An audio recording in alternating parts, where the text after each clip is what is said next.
Wa'id وإذ وعدنا موسى 40 ليلة ulang.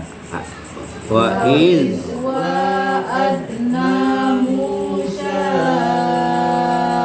40 ليلة arba'ina 40 ليلة ثم اتخذتم العجل min ba'di من بعده wa antum. ظالمون Lanjut.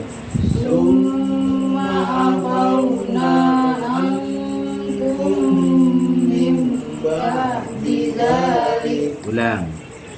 ثم عفونا عنكم من بعد ذلك Min ba'di. من بعد ذلك لعلكم تشكرون Lanjut. وإذ آتينا موسى الكتاب والفرقان Ulang. وإذ آتينا موسى الكتاب والفرقان Lanjut.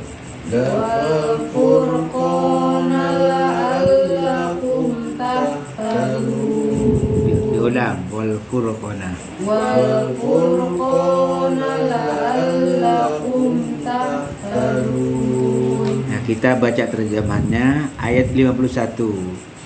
Dan ingatlah ketika kami menjanjikan kepada Musa 40 malam. Kemudian kamu Bani Israel menjadikan patung anak sapi sebagai sesembahan setelah kepergiannya, dan kamu menjadi orang yang zalim. 52. Kemudian kami memaafkan kamu setelah itu agar kamu bersyukur. 53. Dan ingatlah ketika kami memberikan kepada Musa kitab dan Furqan agar kamu memperoleh petunjuk. Jadi kisahnya itu Nabi Musa dipanggil oleh Allah untuk mendapatkan wahyu berupa kitab Taurat. Ya. Jadi wa idza wa'adna Musa 40 lailah. Jadi lamanya untuk mendapatkan Taurat itu selama 40 hari 40 malam. Jadi Taurat tentunya untuk dipelajari, yang akhirnya sebagai pedoman hidup, sebagai petunjuk. Nah, ternyata begitu Nabi Musa meninggalkan umatnya yang waktunya cukup lama,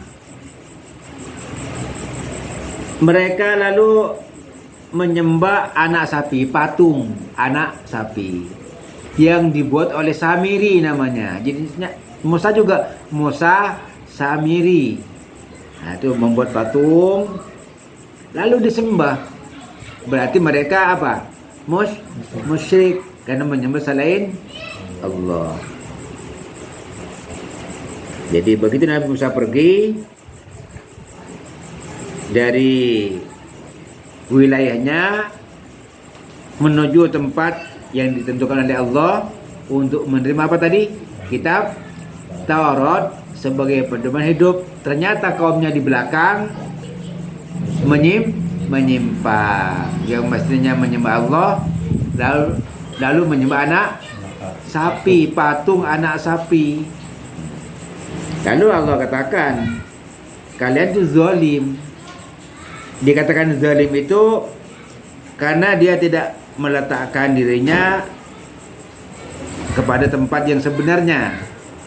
Tempat yang sebenarnya apa? Menyembah Allah, bukan menyembah anak patung. Tetapi Allah Maha Pemaaf, Maha Pengampun. Setelah peristiwa penyembahan mereka terhadap anak patung itu, ternyata dosa-dosa mereka masih dimaafkan, diampuni oleh Allah. Ini musyrik loh, nyembah patung anak sapi. Nah, lalu ayat berikutnya kan Allah katakan, summa afauna ankum min ba'di dzalik. Setelah itu dimaafkan itu. Artinya orang yang menyembah patung pun, yang musyrik pun, kalau betul-betul mau jerah, mau tobat, dibuka selebar-lebarnya oleh Allah untuk bertobat. Masih ada kemungkinan untuk mendapatkan ampunan. Disinilah sebenarnya kata Allah, la'alakum tashkurun, agar kalian bersyukur. Nikmat Allah itu banyak. Nikmat Allah banyak. Menyembah selain Allah itu kan musyrik. Musyrik itu termasuk dosa besar, yang paling besar itu, karena menyekutukan Allah. Bahkan di dalam salah satu ayat itu, innallaha la yaghfiru ayyushraka bihi wa yaghfiru ma duna dzalik. Allah itu tidak akan mengampuni dosa syirik. Kalau dosa selain syirik akan diampuni. Artinya Allah menyatakan ini betapa besarnya dosa syirik itu. Padahal dalam banyak ayat Allah katakan Allah Maha Pengampun, Allah Maha Penerima Taubat. Banyak di dalam hadis juga yang dijelaskan bahwa Allah membuka pintu tobat selebar-lebarnya sepanjang hari. Nah, artinya dari terbit matahari sampai terbenam, dari terbenam sampai terbit kembali dibuka pintu tobat. Ini buktinya kaumnya Nabi Musa masih diberikan ampunan oleh Allah.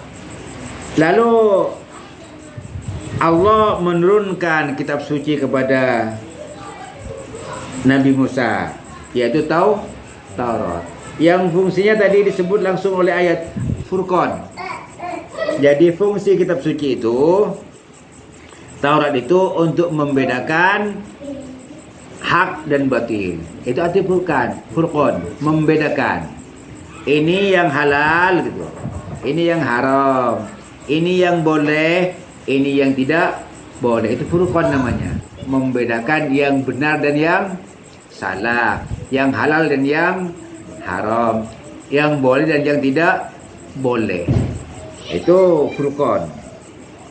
La'allakum tahtadun, agar kalian mendapatkan hidayah, mendapatkan petunjuk, tidak berada dalam kesesatan.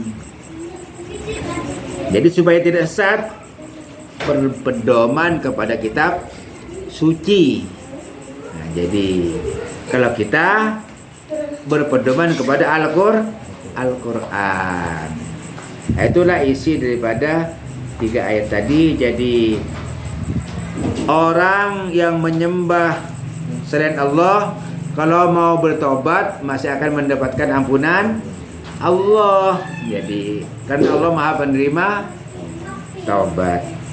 Jadi yang berikutnya, Allah menurunkan kitab suci ini agar dijadikan petunjuk, pedoman hidup, agar kita tidak tersesat. Kita umat Nabi Muhammad, pedoman hidupnya Al-Quran. Umatnya Nabi Musa Taurat. Jadi Nabi Musa diutus untuk umat tertentu, sementara Nabi Muhammad diutus untuk semua umat manusia sampai akhir zaman. Karena Nabi Muhammad termasuk khatamun nabiyyin, penutup para nabi. Artinya apa? Setelah Nabi Muhammad tidak ada lagi nabi. Dan kitab suci yang terakhir adalah Al-Quran. Itu yang mesti menjadi pedoman hidup untuk seluruh umat manusia. Mudah-mudahan kita senantiasa berpedoman kepada Al-Quran, mendapatkan hidayah Allah Subhanahu wa ta'ala. Amin ya rabbal alamin.